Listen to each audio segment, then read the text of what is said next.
Guys साथीहरू सबैलाई नमस्ते। मेरो नाम सोनम लामा। म आज मेरो नयाँ भ्लग बनाउन गइरहेको छु। आज हामी कोटेश्वरदेखि एयरपोर्टसम्मको यात्रा छ र हाम्रो पूर्व राजा ज्ञानेन्द्र साईजी आउनुभएको छ र उहाँलाई भेटेर हामी सबैजनाले के प्रश्न खोज्नेछौँ भनेपछि उहाँको जीवनशैली र अनि नेपालप्रतिको धारणा र तपाईँको जनताप्रतिको धारणा के कस्तो छ त भन्ने हामी बुझ्नेछौँ र हाम्रो यस भ्लगलाई पुरा हेरी हामीलाई साथ दिनुहोला र राम्ररी बुझेर र यसको प्रतिक्रिया पनि तपाईँले कमेन्ट मार्फत दिनुहोला। हस्। हेलो, हेर्नुहोस् हामी सांसद भवन अगाडिबाट हुँदै हामी एयरपोर्टतर्फ लागिरहेका छौँ। यहाँ हाम्रो सांसद भवन हो। बाटो हेर्नुहोस्, आज पानी पर्न पर्न आफ्नो मौसम छ।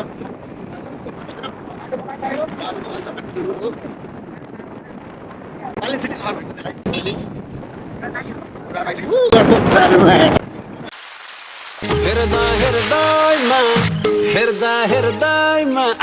हृदयमा तुलसी गुल्यो मायाको गोर बुझियो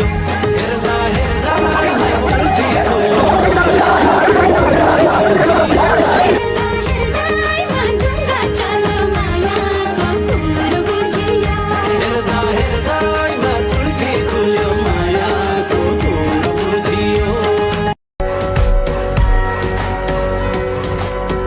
तुलसी गुल्यो जाने लगे न्यू। हेर्नुहोस् गाइस, मान्छेले धेरै दुःख पाइरहेका छन्। बाइकहरू अगाडि हो कस्तो हो खै रहेछ। 3 बजी आउनु सवारी हुन्छ।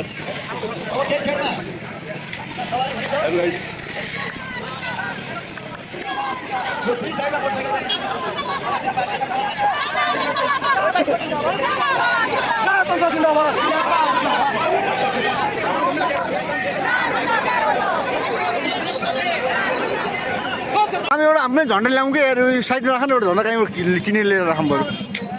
एउटा